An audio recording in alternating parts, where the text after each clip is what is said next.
Интересно вокруг репортажа, сам репортаж так, ерунда. Оглядываясь назад, ты можешь сказать, что ты абсолютно справедливо... Когда к тебе выходят вооруженные люди, естественно. И я понимала, что я психологически не выдержала бы такое давление. Убери свою жену от моей заправки.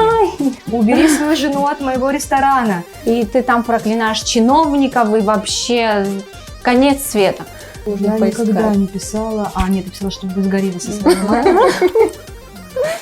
Я говорю, а вы думаете, мои родители были очень счастливы, что узнали, что я выхожу замуж за абхаза? Ни разу не варила мамалыгу в своей жизни, никогда.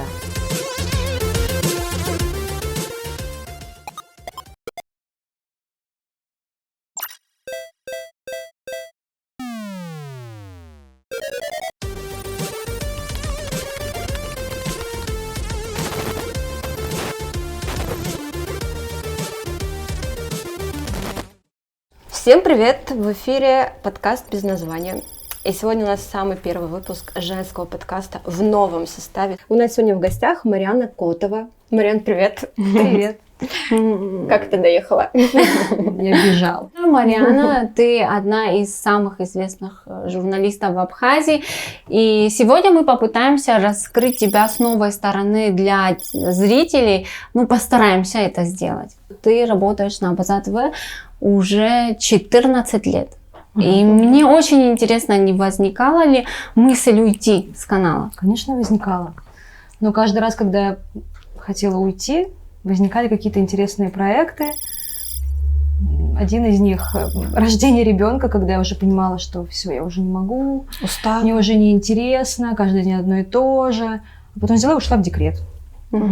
Год была в декрете и с таким удовольствием вышла обратно на работу. И те темы, которые меня раньше раздражали, я думала, что за ерунда, что я опять снимаю. Я вышла и с удовольствием стала их делать. Вот сейчас прошло 5 лет, и я поняла, что я уже устала, я не могу делать одно и то же. И вот скоро ухожу. То есть причиной были только декреты, Мне так кажется, я понимаю, да? Наоборот, ресурс, да? Не знаю, Выполняется. Как-то жизнь сама располагает. То есть ты там о чем-то думаешь, планируешь, а потом как-то жизнь себя подводит к тому, что с тобой происходит вот это, вот это, и ты понимаешь, что все логично. То есть с конфликтными ситуациями это не связано было? Мысль о том, чтобы уйти с канала? В рабочих отношениях всегда есть какие-то конфликтные ситуации, но не было такого, что я могла бы взять, уйти или чтобы меня прям выгнали с работы за что-то. Нет, как на любой работе. Марьяна, как ты я так понимаю, что для тебя декретный отпуск, он был таким ресурсным, ты наполнилась может быть, сама поменялась, да, ты говоришь о том, что тебя стали интересовать другие темы. Как ты поменялась, глядя на себя, что ты можешь сказать? По какому курсу, на сколько градусов, может быть? Я бы не сказала, что я поменялась. Просто я выросла. Да, просто я стала больше что-то понимать в жизни.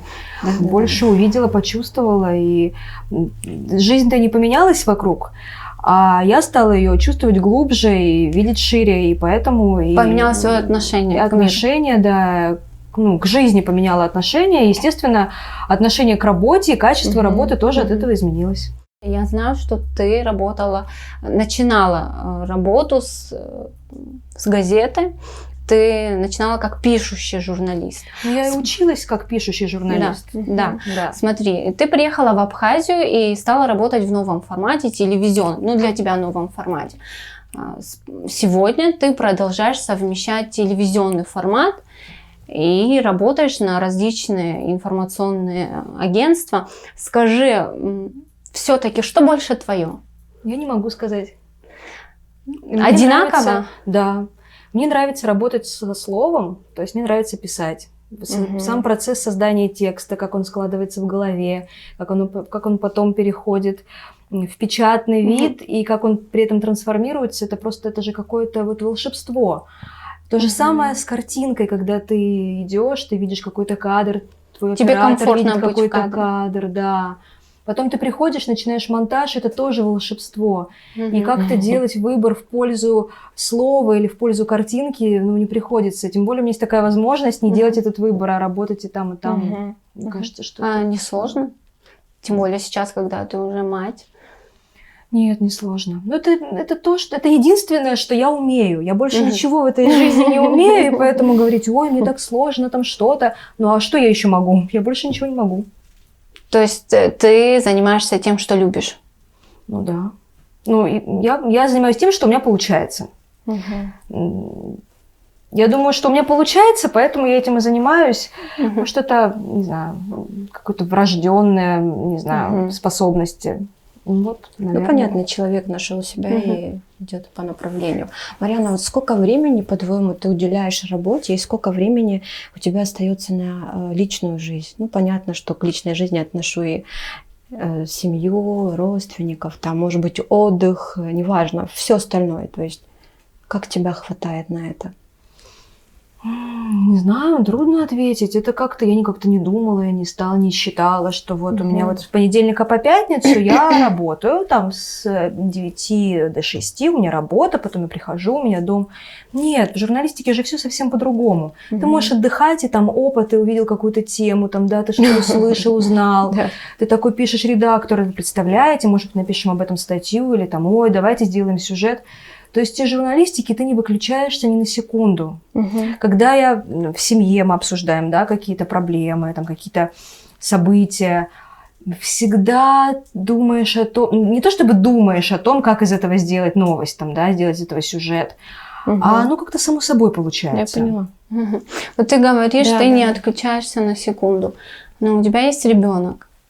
И я сейчас как мать 3 детей тебя спрашиваю, чувство вины тебя преследует от того, что ты столько времени посвящаешь себя работе? Нет, вообще меня не мучает чувство вины, потому что я наблюдаю за своим ребенком, я понимаю, что ребенку нужны в первую очередь другие дети. Ну не в год же, вот ты говоришь, что ты в год вышла на работу, в год еще ребенок привязан к матери. Вот неужели даже в год у тебя не было этого, что вот хотелось еще остаться с ребенком, побыть с ним, и не было такого? Нет. Ну, у меня ребенок, который очень хорошо общается со всеми членами семьи. У нас семья большая, мы живем с родителями мужа, и нет такого, чтобы он был привязан ко мне. Вот мама там не уходи на работу, или мама там не уезжай там в командировку, такого нет. Мама есть, окей, классно, мама супер, там бабушка. Мама придет обязательно. Да, бабушка да, вообще обнимет. отлично, папа, дедушка со всеми одинаково хорошо, проводит время. У меня такой ребенок, который умеет находить себе занятия и кайф во всем. То есть нет такого, что мы там пришли куда-то, а вот ему там скучно, ему неинтересно. Нет, он может взять палочку, придумать себе игру, играть в нее. Хорошо. Это у тебя вот старший, первый ребенок был такой. Сейчас вторая родится, будет вот требовательная. Ты оставишь работу? Второй. Второй. Вот мы узнали секрет. Марьяна, очень приятно, что ты поделилась этим. Ну вот, допустим, второй ребенок будет требовать внимания. Ты можешь оставить вот свою работу, которую ты так любишь, ну, допустим, на полный декрет, на 3 года? Я думаю, что нет. Это как-то думать плохо. Но это как-то связано с финансами Кажется, тоже, или просто это... Конечно, это связано и с финансами в том числе. Я не могу себе позволить сесть дома. Не могу. Ну, такая ситуация. Ну, окей, вот, например, с финансами тебе не нужно было бы о них вообще думать, чтобы какое бы ты решение приняла. Я не думаю, что я бы совсем ушла бы в семейную жизнь. Я думаю, я нашла бы любой способ как-то дистанционно работать. Ну, я сейчас не буду зарекаться и загадывать, потому что мы там что-то себе планируем, а как оно будет дальше, мы же не знаем. Вот, и я предпочитаю решать проблемы по мере их поступления. То есть ты такая самостоятельная женщина, которая работает, у которой есть один ребенок, она ждет второго, она замужем, она в большой семье, но при этом она очень самостоятельная. Ну, это все благодаря семье. Мне позволяют быть такой самостоятельной. Мудрая невестка, я бы сказала. Мне позволяют быть самотой, позволяют делать то, что мне нравится, то, что мне хочется. Я за это очень благодарна. Отлично. Мы немножко углубились вот в это личное и в материнство. Мы еще вернемся, а я хочу вот вернуться сейчас к работе. Марьяна, в 2019 году на экраны Абаза ТВ вышла передача, которая вызывала ажиотаж, и зрители благодарили тебя, а некоторые бизнесмены тихо ненавидели, а может даже не тихо. И ты получила премию за эту передачу. Передача была совместно с Госстандартом Республики Абхазия. Я знаю, что у тебя возникали проблемы.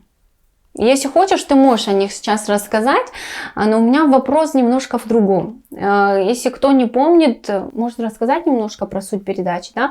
Вы выезжали на объекты, ты как абхазский ревизор приезжала, смотрела, пыли есть, нету, как приготовили, качество продуктов, как все лежит, срок годности и так далее. У меня вопрос. Вот спустя время... Оглядываясь назад, ты можешь сказать, что ты абсолютно справедливо относилась ко всем? Я показывала то, что я вижу. Да, но тебе иногда бывали звонили и пытались как-то повлиять на выход в эфир передач. Но это же как-то все равно на человека влияет. Вот сегодня уже ты можешь сказать, что ты была абсолютно честна со всеми, куда вы приходили? То, что видел зритель, то, что выходило в эфир, было абсолютно объективно с своей стороны? Нет, были передачи, которые вообще не вышли в эфир, потому что там были вооруженные люди. Да, ты что? Да, вооруженные. Я сейчас не буду рассказывать, где это было, потому что все сразу догадаются, о чем идет речь. Но когда к тебе выходят вооруженные люди, естественно, ты не можешь там, выдать что-то в эфир. Но ведь сейчас я не буду описывать там звонки, что-то снимали с эфира, что-то не... Каждый четверг, когда должна была выходить передача, в основном в этот же день были съемки, моему мужу звонил кто-нибудь и говорил: убери свою жену от моей заправки, убери свою жену от моего ресторана. Звонили не мне, звонили моему мужу, мы звонили моему начальнику. Но политика у Руслана Мкановича была такая. Она ходит не сама, она ходит не по инициативе редакции только лишь. Она ходит вместе с государственной проверяющей структурой. И если вы хотите повлиять на что-то, звоните туда. Вот то, что мы сняли, мы выдаем в эфир. Нет, естественно, мы потом обсуждали, как мы поступим, что будем делать. Да, были очень нелегкие такие. Ну, как поступим, что, вот какой момент ты сейчас имеешь в виду? Как поступим, пустим в эфир или нет, или немножко подкорректируем? Может быть, мы не так жестко все покажем, да. Ну, зачем вот немного это сгладить? Зачем, вот эту чернуху? Понятно же, ты пока, даже иногда, я не пыталась смягчить сам факт, когда у тебя там половина магазинов с просроченной продукцией, он говорит сам за себя, как ты не показывай, там все равно половина продукции просроченная. Марианна, так сегодня ты можешь сказать, что ты была абсолютно объективна? Я не могу сказать, что абсолютно объективно я вообще всегда. Нет, это вообще объективность это очень субъективное понятие. Да, верно. Марианна, сегодня, если тебе предложат ревизора часть 2, ты пойдешь? Не знаю, мне кажется, это уже пройденная страница, пролистанная. Ты знаешь, Марианна, я вот смотрела твои выпуски, и мне было так некомфортно не от того, что там что-то происходило не так, а от того, что я себя представляла на твоем месте, и я понимала, что я психологически не выдержала бы такое давление. Я понимала, что происходит за кадром. Это при съемках, а после еще, это вот сами съемки, просто я единственное, что хочу сказать, такая смелость. Конечно, мотивы у людей могут быть разные. И у журналистов мотив пойти на тот или иной материал, это отдельная тема. Но сам факт, что добиться картинки, добиться интервью, добиться материала, это уже большой шаг вообще для нашего телевидения, для нашей прессы в Абхазии, потому что такие материалы у нас бывают редко в эфирах. А я каждый раз, когда прихожу в ресторан «Леон», это сейчас реклама, да? Можно произносить название ресторана вообще? Ладно, я когда прихожу в ресторан, у меня, ты не представляешь, это настолько автоматически, и я про себя проговариваю: ой, здесь была Марианна, здесь чисто, здесь можно и спокойно. Вот ради этого-то мы и работаем. Да, отлично. Марианна, знаешь, о чем, кстати, хочу продолжить? О том, ради чего на самом деле мы работаем. Ради чего ты работаешь, что для тебя твоя профессия, да? Миссия, да? Да, может быть, миссия. Ты вообще не отключаешься от нее. Я, например, считаю, что должна отключаться от новостей, например. И если я это не оставлю временно, то потом я просто иссякаю. А ты постоянно в этом, тебе это нравится. Задача любого журналиста – это осветить проблему, осветить конфликт. Когда нам говорят, что журналисты показывают только все, как все плохо, но когда все хорошо, это задача пиарщиков, пресс-службы преподносить то, как все хорошо. Да, врачи не лечат здоровых людей, правильно? Правильно. А журналисты не рассказывают о каких-то событиях. Ну, Нет, есть рассказывают, но там тоже Ну, не должен быть новостники какой-то... точно. Да. Ну, не новостники. Нет, Ну, конечно. Нет, это новостники другое. тоже бывают, которые все очень гладко преподносят. Ну, задача журналиста – это вскрыть проблему, какую-то болезнь, болевую точку, показать, что вот есть такая проблема. Марьяна, расскажи про себя именно. Вот что Да, для да. тебя журналистика? Вот я помню, когда мы вместе работали, в 2012 году ты говорила, ты так радовалась, когда ты сняла, я не помню название улиц, но ты сделала такой крутой репортаж, а потом там залили асфальт. Ну, конечно. И ты говорила, что вот я люблю делать такие репортажи, после которых что-то меняется. Ну да. вот в этом плане. Смысл моей работы – показать на проблему, посмотреть, как она решается. Задача врача – лечить людей, задача журналистов – лечить общество. Я за собой заметила, это даже не миссия, а мой способ работать с неинтересными темами. Это представлять себе, что это самая важная на свете вот сейчас вещь. О, да. Вот, я, например, а потом я поняла, что действительно это действительно важно. Это я делала несколько репортажей подряд про шахматные турниры. Ну вот что может быть интересного в шахматном турнире? Сейчас обидели все шахматисты. Ну, казалось бы, да? Ну, для журналиста, для Да, шахматиста, понятное дело, шахматный турнир это самое главное в их жизни. Для журналиста прийти на шахматный турнир, снять детей, взрослых, как они переставляют фигуры там, да, ну это неинтересно снимать. И вот тогда, когда приходишь с таким материалом, это, например, много таких тем бывает у журналистов. Ну, не всегда мы идем с настроением что-то, да, снимать, скажем честно. И я приходила и думала, так, это должен быть самый лучший в моей там жизни репортаж. Вот просто заставляла себя там, да, нужно сделать так, чтобы людям было интересно. Заставила, что-то сделала, ушла домой. Потом в очередной раз, какой-то 100-й мой там турнир, я спрашиваю ребенка, почему ты занялся вообще шахматами? Я увидел по телевизору, как там играют там, шахматы, и тоже захотел там, да. Потом мне там родители подходят, вот, говорит, по телевизору даже ваш репортаж смотрели, он так захотел, а теперь у него успехи, а теперь он поехал там куда-то, там что-то выиграл. Я поняла, что вот в чем заключался весь смысл. И тогда я поняла, что ну не зря, ну вот это все не зря. На самом деле, о работе столько можно интересного. Так много интересного можно проговорить. Вот. И знаешь, что хочу, чтобы ты рассказала? Твои приключения с журналистикой. Вот именно какие-то полеты, может быть, лазание по горам. Это же настолько интересно. Журналистика, она же прям... Это может быть... Я не знаю, столько направлений, да. Вообще у нас тоже был случай, когда мы приземлились на Псху, были там на открытии памятника, и наш вертолет попросту не завелся, мы его там прикуривали от какого-то грузовика.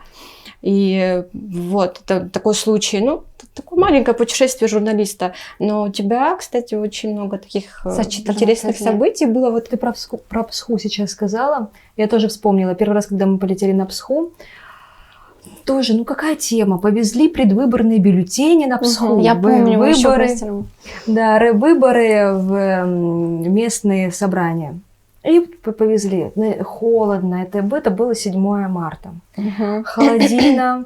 Мы приезжаем к 6 утра в аэропорт. Вертолет не может вылететь, потому что закрыт перевал. Мы там сидим, мерзнем вот с этими пилотами в какой-то каморке аэропортовской. Потом все-таки все дали добро, мы вылетаем. Вылетели, прилетели, снимаем как передают бюллетени. Нет, мне было интересно, я первый раз на вертолете лечу, первый раз лечу на Псху. Здесь туман, дождь, там снег по колено. Интересно вокруг репортажа. Сам репортаж так, ерунда. Ну я же говорю, да, что за кадром это самое интересное остается за кадром. Жалко, что остается. Ребята, идите в журналисты, очень интересная профессия. Пока мы снимали, перевал закрылся. Вылетать обратно нельзя. Опасно. И мы остались там ночевать. Мы остались там ночевать, мы потом нас положили спать в комнате, в доме у директора школы, он нас приютил, там дровяная печка, там эти кровати, которые, знаете, пружины вот такие. Старые. Вот положили, была я, еще 2 женщины, мы нас в одной комнате положили спать. На следующее утро мы просыпаемся, выглядываем в окно, там синее небо, сосульки, вот этот искристый снег, который я давным-давно не видела. Да, такая прям вот зима. Нас привезли обедать в какую-то семью, там жареный козленок, там что-то еще, прямо из печки. Нас отправляли тоже как дорогих гостей. Я сделала репортаж второй еще вообще про жизнь на Псху. Да, то есть то, что вы застряли, помогло сделать вам показать... еще один репортаж, да. Как интересно. Да. И вот 8 марта нас уже привезли обратно. А еще что-нибудь такое экстремальное было бы? Экстремальное тоже связанное с Псху, когда без нас улетел вертолет, улетел самолет, и я бегу из дома одного из местных жителей, потому что я в панике, улетел сначала вертолет и самолет, а что делать, да? И едет УАЗик, и нам говорят: вы что здесь делаете, вы что, не улетели? Я говорю: нет, мы здесь снимаем, мы там хотели тему еще одну зацепить. И, давайте к нам, последняя машина уезжает. В Сухум больше нет никого. А место было одно, а я с оператором, и с камерой, и со штативом. Кого вы оставили, штатив или оператор? Никого не оставили, поехали. И на УАЗике, то, в общем, там, где нужно было полчаса лететь, мы 12 часов ехали. Вот так. А еще в этот день произошел взрыв в Приморском. И когда мы спустились на Рицу, нам сообщили, что дорога в Гудауте, скорее всего, закрыта. И вы не сможете попасть в Сухум. Но пока мы доехали до Гудаута, нам уже сказали, что все, уже стрельба. Снимаете репортаж про гудаутские взрывы? Ну нет, уже над нами жалились, потому что это была уже, по-моему, глубокая ночь. И вот я благополучно добралась до дома. В 2012 году, я сегодня 50 раз сказала, что мы вместе работали. Я помню, тогда ты говорила, что тебе интересно создать проект о природе.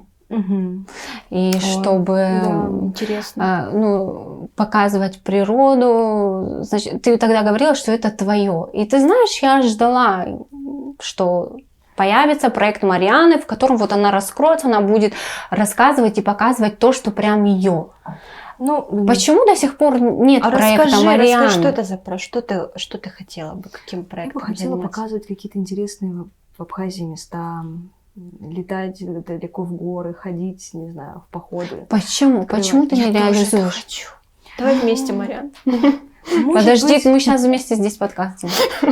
Может быть, мне не хватает смелости, может быть, я понимаю, что это очень дорого, или то, что это сейчас не совсем то, что интересует тех, кто может финансировать этот проект. 10 лет, почти 10 лет прошло. Ну, не знаю. Это вообще... Вот ты сказала про смелость. Мне кажется, что тебе настолько комфортно в той среде, в которой ты находишься, в новостной среде, что вот ты хочешь, но или не рискнешь, либо вот... Да, есть такой момент, вот ты сейчас очень правильно подметила, что мне очень страшно выпасть из повестки дня. То есть, когда ты уходишь в какой-то проект, ты как-то теряешь связь вот с событиями, происходящими каждый день. Там, да? И да, это очень так страшно и непривычно вот выпасть из того, что вот актуально. То есть смелая Мариана не хочет рисковать комфортом, в котором она сейчас находится. Ну да. Ну, то, что я смелая, это вы решили. После передачи «Стандарт», да, мы так решили. Но смело ты еще не поэтому. Мы все сидим в социальных сетях и видим твои публикации. Я сейчас о личном блоге в Инстаграм иногда читаю твои публикации. Я прям вижу, что ты сейчас злишься, и тебе попал в руки телефон, и ты прям сейчас накатала этот текст и выложила его, и ты там проклинаешь чиновников, и вообще конец света. Ну вот, у меня вопрос, когда проходит время, ты не... Я читала ее публикацию сегодня. Подожди. Я извиняюсь. И я поняла, что вот как раз к твоему вопросу, что ты пересмотрела может, отношение к ее публикации людей. Нет, это старая публикация, она не наткнулась. Старая, она просто последняя, у нее очень позитивная. И Мариана поняла, что на самом деле проблема не в тебе, а проблема, даже не проблема, а суть в том, каковыми являются читатели. они могут увидеть одно, а не то, что ты, то есть, ну, скажем так, вырвать, да, из контекста то, что им хочется увидеть. Ну, не Это без так этого. вот, да. Не без этого. Каждый находит что-то. Вот понятно, я что- спокойно, ну, у нее бывают адекватные публикации, ты сейчас про них. Там, где, например, Бывает иногда там, адекватно. например, где мать нашла, что вот декретница нашла что-то, вот что, как это вот она сейчас обо мне это написала и там строчит комментарий. Я не об этом, я сейчас о другом. Вот я о тех публикациях, которые ты пишешь на эмоциях. Когда время проходит, ты не жалеешь о том, что ты написала эту? Ну вот ты видишь, они же не удалены, они же находятся в моем блоге. Вот ты не считаешь, что вот если бы ты бы успокоилась и с твоим талантом ты бы могла написать такую публикацию, которая имела бы больший эффект? А не так вот мы сейчас смотрим, это Марьяна злится, дальше пошли. Ты считаешь, что в них недостаточно, да, таланта? Я просто вижу в них больше эмоций твоих. Проклинать чиновников. Я не видела эту публикацию, мне нужно Я поискать. никогда не писала. Нет, ты писала, чтобы вы сгорели со своими матерью. Марьяна, не То есть сейчас вот, Мне что страшно. если бы ты была, ладно, по другому вопросу, если бы ты Да была вообще, спокойна, честно говоря, ты бы так написала, эмоции чтобы всех- вы сгорели в аду? Я не говорила, чтобы они в аду сгорели. А, что Пусть ты- они горят прямо здесь и сейчас. То есть все ясно. Желательно Надо, в я эфире. То есть в Инстаграме, в публикациях Марьяна настоящая. Это так? Ну, это Ну, так. да. Да, это 100%. Ну, да. Потому что она может ругать Абхазию, абхазский колорит, там какие-то абхазские устои, но при этом, когда ты совсем недавно написала такой пост, прям все стали делиться о том, в каком прекрасном месте мы живем. Где абхазский устой ругала? Это не было напомню. давно и в Фейсбуке. Был такой момент, и тогда абхазские журналисты, такие взрослые, уже даже стали защищать наше общество. Я помню, что тогда написали эти журналисты в комментариях, что вот, Марьяна, вот ты приехала вот с России, а как будто там у вас лучше. И знаешь, вот я тогда подумала, вот все-таки Марьяну воспринимают как приезжую. Ну, какая-то часть, ну, вообще, по факту, так оно и есть. твои родители здесь жили. Ну, Нет, мало кто она об не этом приезжая, знает. она здесь жила еще до войны, здесь жили ее родители. Да, да, ну... Мои бабушка с дедушкой участвовали в строительстве Ингургэс. Моя прабабушка ухаживала за обезьяной, которой памятник стоит в обезьяне-питомнике. Да. Да. Да. Моя бабушка за 20 лет работы в НИИПИТ получила квартиру. Они в новом районе. коренные жители, но потом Ну нет, ну не коренные, коренных прямо из Абхазии у меня нет, но это Родители? люди, которые, ну родители родились, да, в родители Абхазии. коренные. Но эти люди, которые сделали очень много, мне кажется, для Абхазии. И потом, когда началась война, тебе было 7 лет, вы уехали в Смоленск.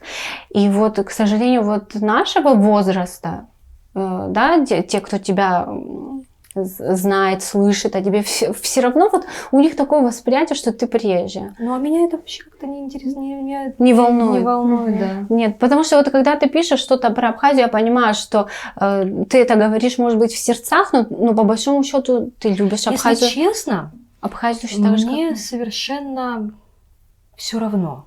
Как тебя воспринимают тебя? Да. Мгм. Да. То есть тебе не обидно?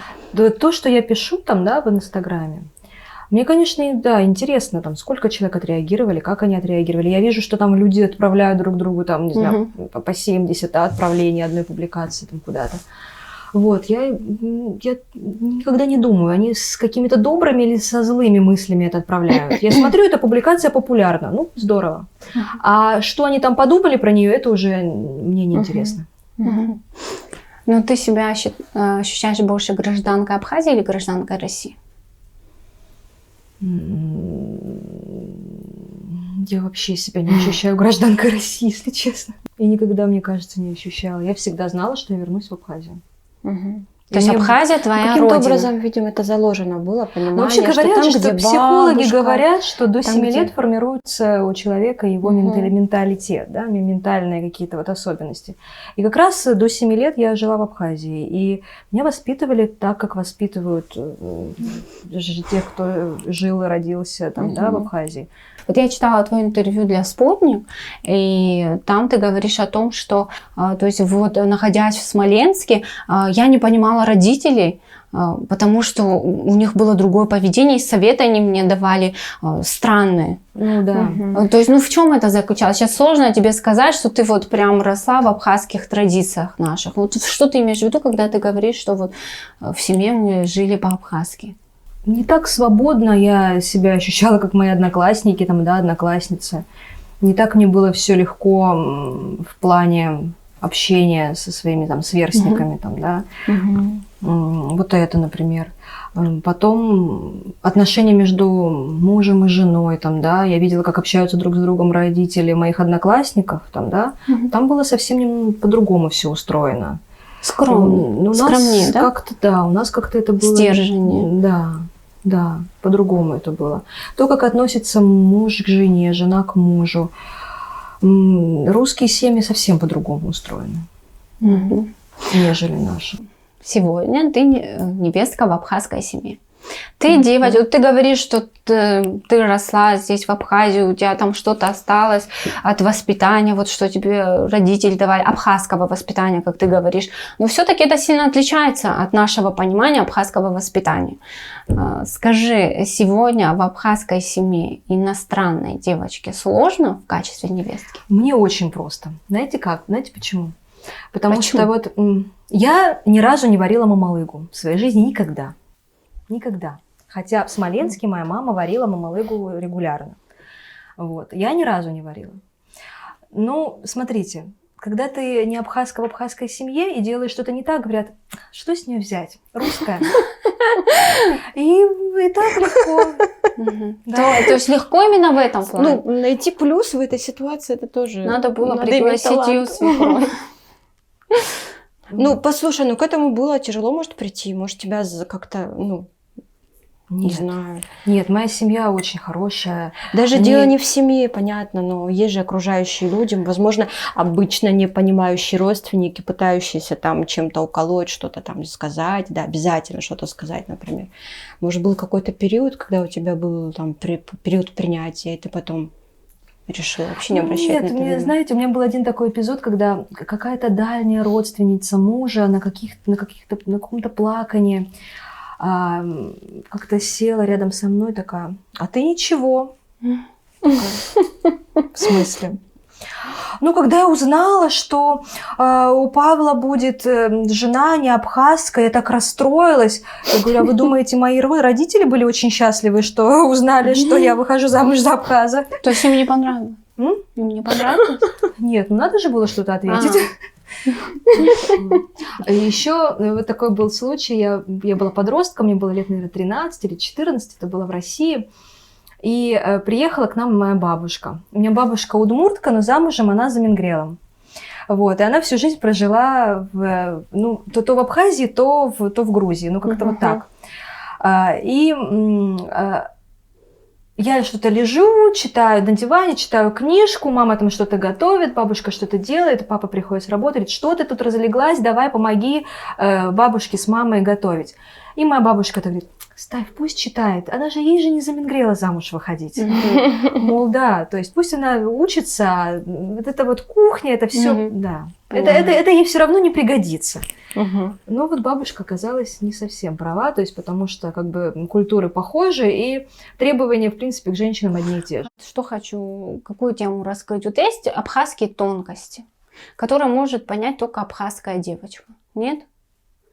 Вот в этом плане. Вот скажи мне про эти тонкости. Вот что за тонкости? Ну, бывает такое, что вот ты в повседневной жизни сталкиваешься с тем, что, понятно, семья там шикарная, они тебе никогда не скажут, но ты сама понимаешь, что, а вот тут, наверное, надо было по-другому. Бывает такое? Где ты вот просто не можешь понять... Вот у тебя работа, а тебе там... надо на похороны попасть или там на свадьбу. Но у тебя работа. Для тебя сейчас важно попасть на съемки, по-любому выполнить работу. А вот с абхазской точки зрения, из наших, то нужно было бы поехать все-таки на плакание, посочувствовать. Вот, ты сама такие моменты видишь? Как это бывает? Если бы мне, в моей семье сказали, так, мы должны поехать на это плакание. Вот без разговоров, решение, да? Я, конечно же, поехала бы. Но никогда передо мной такие ультиматумы не ставили. Никогда. Ты не ехала? У нее работа, оставьте ее. мы поедем, она пусть работает. Вот. Или так, ты с ребенком остаешься дома, когда он был маленький, мы поедем. Или вот свадьба там, да. Ой, свадьба, ты хочешь пойти? Я говорю, ну, если честно, я бы не очень хотела. Не хочешь? Не надо. Нет, я понимаю вот эти тонкости, да. Я, может быть, с ними не согласна. И я очень благодарна, что мне не нужно этому следовать до самой последней буквы там, да. Да, я за это благодарна очень. Но я не считаю, что это такая вот прям проблема межнациональная. Помимо семьи есть определенные окружающие люди, да, которые соприкасаются так или иначе, да, с вашей семьей. И у всех хоть, ну, понятно, один менталитет, но отношение к личному, да, к личному пространству определенной семьи, да, куда они приходят, у всех разное. Кто-то может себе позволить курить в доме, кто-то зайдет в обуви, или кто-то обязательно снимет обувь, да, не будет курить ни в какую. То есть поведение людей, которые приходят в гости, и тут ты не можешь ничего сказать, например, вот я об этом хочу тебя спросить, насколько ты бываешь, да, может быть, и резка в высказываниях, да, вот тебе что-то у себя дома не понравилось, например, или ты готова, как абхазские невестки, терпеть, молчать. Вот, да, вот давай на этом примере. Ну, это не так часто бывает в нашем доме. У нас, ну, когда бывает, ты говоришь, да? Не такая семья, что к нам каждый день приходят люди, там, да. Например, я знаю, что когда я пришла в дом, мой свекор перестал курить в квартире. Да, то есть мне не пришлось об этом говорить или просить, или вообще думать об этом. Планируете, вот сейчас у тебя будет второй ребенок, есть такие мысли, чтобы переехать? Это неудобно. Это неудобно. Нет, конечно. Невестка золото. Марьяна. Как это может быть удобно, когда мне придется самой готовить, самой гладить, убирать, за детьми смотреть? Ну это же ужас. То есть это породитка свекровь? Мы делаем вместе. Ну как бы где там делает одна женщина или там где делают две женщины? Есть разница. Нет, есть, конечно, моменты, которые раздражают, я знаю. Когда меня просто, мне кажется, Марьяна такая прямая, вот тебе не понравится, ты скажешь, и потом все забудется. Нет, когда меня что-то раздражает, я понимаю, что в этот момент или в любой другой момент я могу раздражать. То есть я же не такая, что вот вы меня все раздражаете, там, да, вот сейчас я вам все скажу. Нет, я понимаю, что во мне есть очень много того, что раздражает других людей. И надо терпимо относиться друг к другу, чтобы был мир. И все.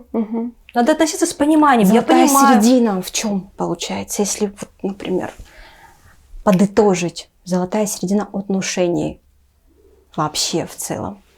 Не знаю, закрывать глаза на совершенно неважные вещи. Вот, например, мне подружка говорит, вот неужели ты не хочешь, чтобы в твоей кухне твои тарелки стояли по-твоему? Да мне все равно, как в кухне стоят тарелки. Вот я пришла в этот дом, в этом доме стояли тарелки вот так. И пусть они так там и стоят, я тоже так же сложу. Это не ее территория вообще, она не хочет туда на кухню заходить, в принципе. Да нет, я люблю готовить, иногда я прям сделаю с удовольствием.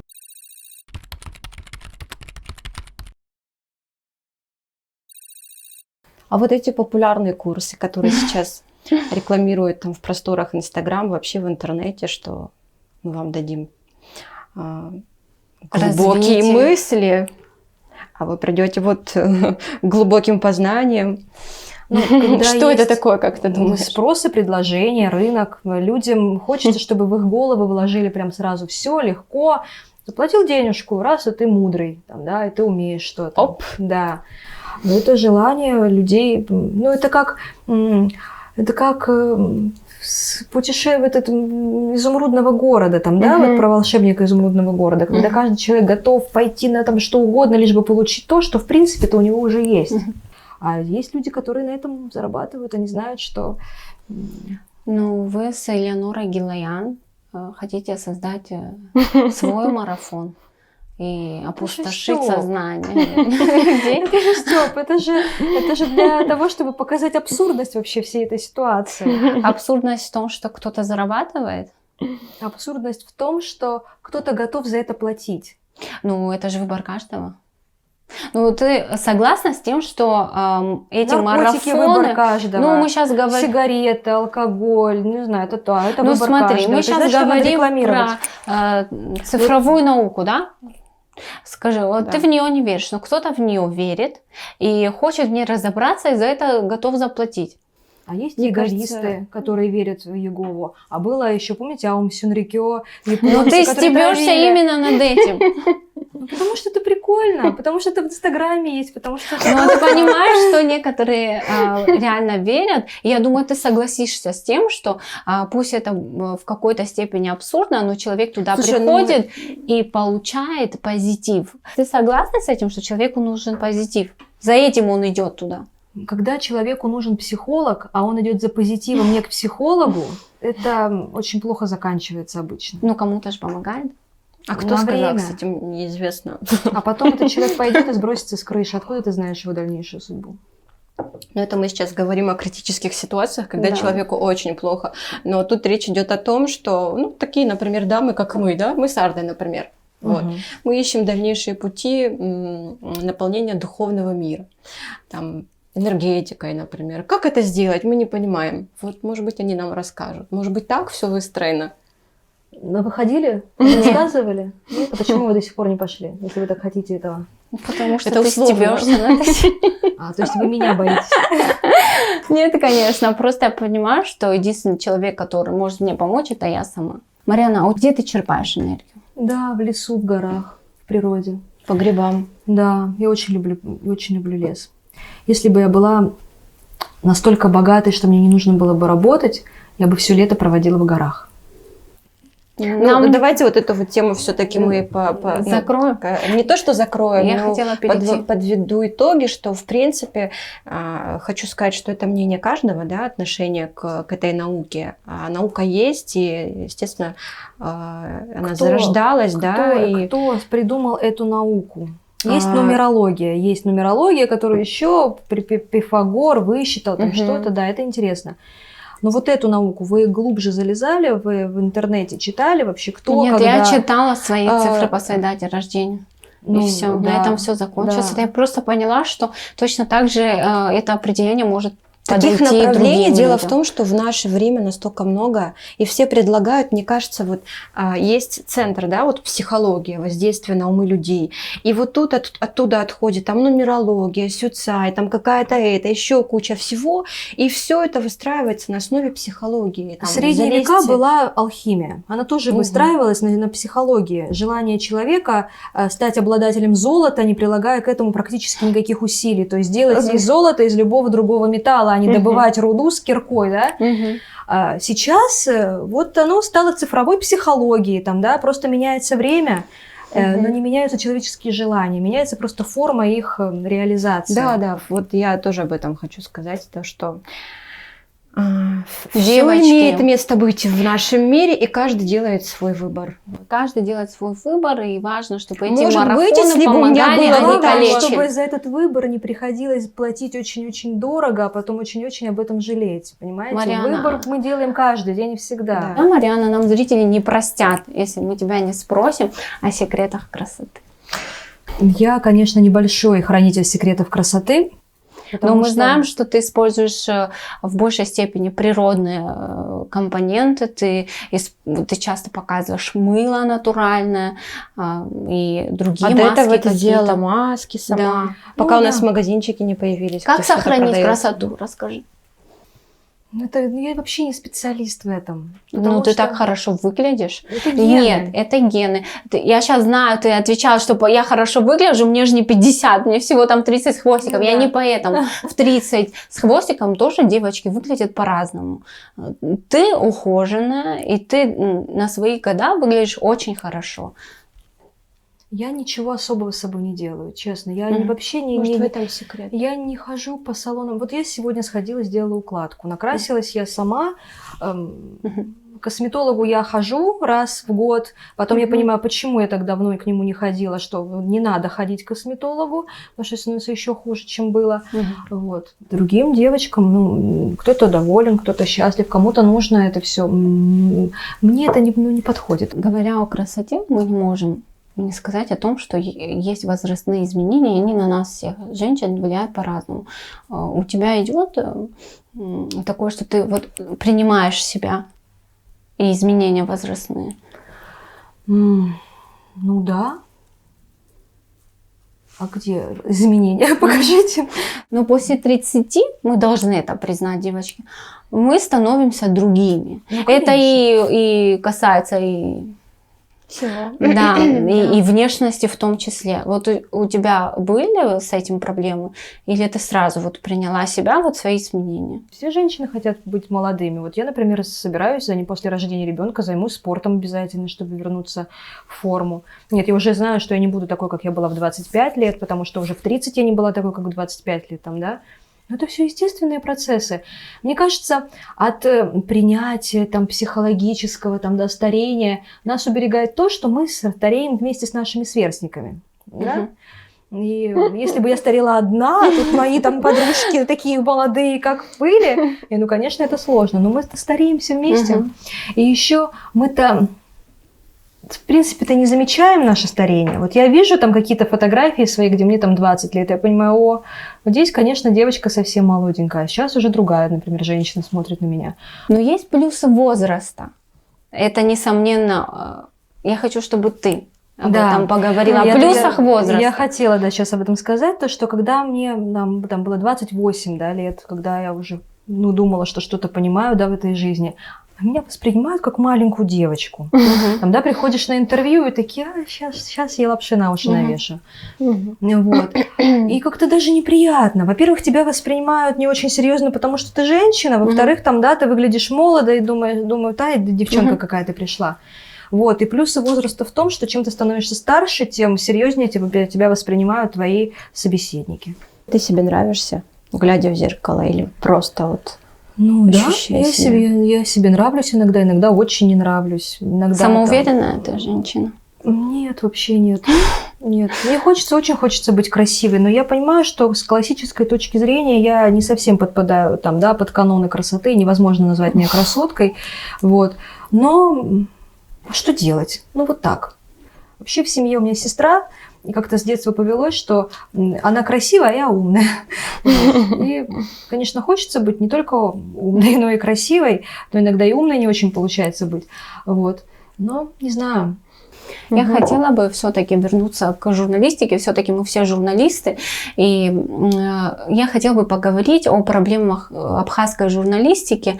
И вообще, как ты видишь эти проблемы Изнутри, да. И вот как их можно решить? Проблема абхазской журналистики в том, что на нас, конечно, больше есть давление с точки зрения своих там собственных контактов, там, да, куда ты там освещаешь проблему, там раз министр там какой-то там троюродный дядя там твоего мужа, там, да, и как-то уже неловко. Но здесь все равно свободы чуть больше, потому что в Абхазии ты хотя бы понимаешь, что тебя не убьют за то, что ты делаешь. Потому что, правда, в России можно очень сильно пострадать за многое, что мы тут делаем, что мы себе тут позволяем. Да, я понимаю, о чем ты говоришь, даже на конкретных примерах. Коллеги, которые тут у нас работали. Да. Журналисты получали у нас. Но, слава богу, это у прошлом. нас были случаи, суды были. Да. Но проблема абхазской журналистики в том, что у нас очень маленькое общество. А в плане развития, вот мы говорим, что вот ты назвала проблему именно вот в том, что маленькое общество и менталитет в том числе, да, вот в полной мере журналист не может сказать все, о чем думает, из темы, которые он не может затрагивать. А с точки зрения того, что наши журналисты не могут развиваться в том плане, что нет школ, может быть, или мастер-классов акул журналистики, вот в этом плане ты видишь проблему? Это же не проблема журналистики, а проблема, в принципе, образования. Журналистом может быть любой человек, который получил образование. Какие-то есть профессиональные тонкости, но ими овладеть ты можешь в процессе работы. Но нужно быть просто образованным человеком. Нужно, чтобы у тебя хватало слов для того, чтобы выразить свою мысль. Чтобы у тебя были мысли, там, да, ты должен много читать, много общаться. Понятно, но ты уже в профессии. Вот согласись, что журналистам нужны мастер-классы. У нас их нет. Вот, например, могли бы мастер-классы создавать даже наши местные журналисты. Вы так не считаете? Вот элементарно, да, если говорить, Марьян. У нас же операторы приходят, и они учатся вместе с нами. Да. Мы их обучаем на съемочной площадке. Я бы не сказала, что наши операторы снимают хуже, чем какие-то другие. В итоге, понимаешь, они-то учатся вместе с нами, нету той базы, которая образовывала бы наших операторов. Сейчас Правильно? такая техника, что тебе не нужно получать Обучаться. какое-то базовое образование, тебе не нужно высчитывать фокусные расстояния, тебе не Да. нужно изучать все эти оптические законы. Ты нажал на кнопку, ты знаешь там, как настроить фокус, как открыть диафрагму, и где нужно поднять ISO, и все. Вот, Ну, зная, даже да. по-другому я бы спросила, Мариан. Ну, наши зрители часто там говорят, ой, не то снимают, не то показывают. А что надо сделать, чтобы им все нравилось? Ничего. Хотя бы А элементарно. зрителям не А будет такое, никогда мне кажется, нравиться. никогда не будет. А зрителям никогда не будет нравиться. Нет такого, чтобы все вот так вот посмотрели, сказали, вау, какие они крутые. Все равно найдутся люди, которым будет неинтересно, будет плохо. Не надо обращать внимание на таких людей. И все. Мгм. Ты бы создала мастер-класс для начинающих журналистов? Я не умею учить, мне так кажется, я не знаю. Вот мы с тобой работали, ты пришла, я тебя чему-нибудь научила? Да. Ты не пыталась меня учить, но я на тебя смотрела, и я от тебя, твои много чего взяла. Это потому, что ты была способна взять то, что ты знала. А вот так чему-то научить... Просто есть люди, которые могут передавать свои знания, Мгм. а есть люди, которые могут... Там, есть кто работает, есть те, кто учат. В общем, мы придумали такую рубрику, которая дополнительно раскроет человека, его привязанности психологические, может быть, внутренний мир немного раскроет. И мы предложили Мариане принести нам в студию и показать нашим телезрителям и нам рассказать о неком, возможно, предмете, неважно откуда, какой, из чего, чтобы просто с ним было связано что-то особенное, то, что там, может быть, какие-то воспоминания приятные. Вот. Мариан, что ты нам принесла? Покажи. Я принесла вам такую вот свечку. Ей Мгм. уже 10 лет. Я ее привезла из своего первого путешествия. Я ее купила на маленьком рыночке в Камбодже, в городе Сием-Рип. Вот когда я ее покупала, я хотела, чтобы... Я вообще не любительница сувениров, я не люблю эти пылесборники, там ставить всякие штучки. Но я хотела, чтобы мне какая-то вещь напоминала обо мне, о моей смелости, о том, что вот чтобы спустя время я смотрела, глядя на нее, я вспоминала свою решимость и открытость приключениям. Мгм. Вот. Этот предмет я привезла, он стоял у меня дома. Мою квартиру обокрали. И украли его тоже. Серьезно? Да, украли его тоже. Мне было очень жалко. А потом, через какое-то время, грабителя поймали. Посадили в тюрьму. Мне вернули все, что он украл. Оказалось, что он сам подложил мои вещи, он залез в мой ноутбук, посмотрел фотографии, подложил мои вещи в какой-то заброшенный дом, позвонил в милицию и сказал, что вот он где-то видел какие-то вещи. Мы потом из милиции долго звонили, мне приходилось приходить, описывать все. Мне потом их вернули, а его не было там. Этой штучки там не было. Оказывается, он ее спрятал под одной лестницей в одном из домов нового района. Я не помню, почему он звонил моему мужу, этот человек. Он хотел, чтобы должен был быть суд, и он попросил, чтобы я какие-то показания, то ли там скрыла что-то или что-то не то назвала. Мгм. Но выяснилось, что вот то, что он хочет, чтобы я сказала, в принципе, я и планировала. То есть есть ли у меня материальные претензии к этому вору? Мгм. У меня не было никаких материальных претензий, потому что то, что он у меня украл, денег у меня дома не было. А там какая-то техника, там телефон сестры, мой ноутбук, вот, он вернул. Я говорю, а где сувенир, свечка моя из Камбоджи? Он говорит, я ее вот там-то, там-то закинул в новом районе под лестницей. Мой муж туда пошел, тогда еще будущий муж, достал и принес мне ее обратно. И вот это такой вот талисман, не знаю, судьбы. Это вещь, которая символизирует неотвратимость. Мгм. Можно подержать? Посмотрим, что. Но еще, кстати, 10 лет прошло, а жасмин и не изменил запах. Да, я слышала. Оно пахнет? Да. Круто. А это серебро? Нет. Да, помню. Тут вообще история того, как гуманно может быть отношение. Ты могла бы предъявить там что-то, да? Нет, я могла бы Воспользоваться предъявить, если бы, ситуацией. да, если Да, бы но ты что-то- решила, что в принципе У тебя же тогда монеты Можно. забрали, нет, которые ты Ну, собирала там, да, в была путешествии? банка с мелочью, там были насыпаны рубли, какие-то монетки из разных стран, где я была. Ну, он увидел банку с деньгами, утащил ее. Естественно, эти монеты куда-то там, да. Ну что, сейчас буду, верните мне там, вот столько-то у меня там было монет. Вот это глупо же. Марианна, но самое интересное, что я помню этот случай, тогда тебе помогла твоя известность. Правда же? Ну Вот да. как ты думаешь, вот если бы на тот момент ты не была такой известной, вряд Была ли бы обычной тебе... Марианной. Не Тебе вряд ли журналистом. вернули. Наверное, да. Может быть, я тоже что-то как-то каким-то своим репортажем помогла на каком-то этапе жизненном этому человеку. Может быть. Почему он так как мне хорошо отнесся, я не знаю. Марианна, у нас готов для тебя блиц-опрос. Где наша монета? Монету в студию. Подкинешь? Прям передача «Орел и решка». Вот и ведущая в этом тоже побыла. Вот, кстати, мечта Марианны в эфире прозвучала. Путешествие, да. Я еще когда-то мечтала давно, чтобы вот путешествовать и кушать разную еду в разных странах. Мне казалась такая оригинальная идея, потом оказалось, что столько передач уже снимают про это. Да, потому что больше, чем путешествовать, я, наверное, люблю вкусно поесть, что-нибудь необычное. Давай подкидывай. Подожди, Можешь. а я орел или однозначно- решка, там что-то... решка. Я. А я? Да. Так, рубрика «Блиц». Отвечаешь, Марианна, односложно. Так, о чем ты жалеешь? Ни о чем. Твоя слабость. Поесть. Что бы ты изменила в своей жизни? Цвет глаз. Если ты не если не журналистика, то что? Медицина. Что самое главное в жизни женщины? Ребенок. В мамалыгу надо добавлять соль? Нет. Тебе понравилось у нас в гостях? Очень. Поверю. И это была Марианна Котова. Спасибо большое, что пригласили. А Спасибо вы, тебе. дорогие зрители, подписывайтесь на YouTube канал Апсун Хабар. И чем вас больше, тем чаще будут выходить наши видео.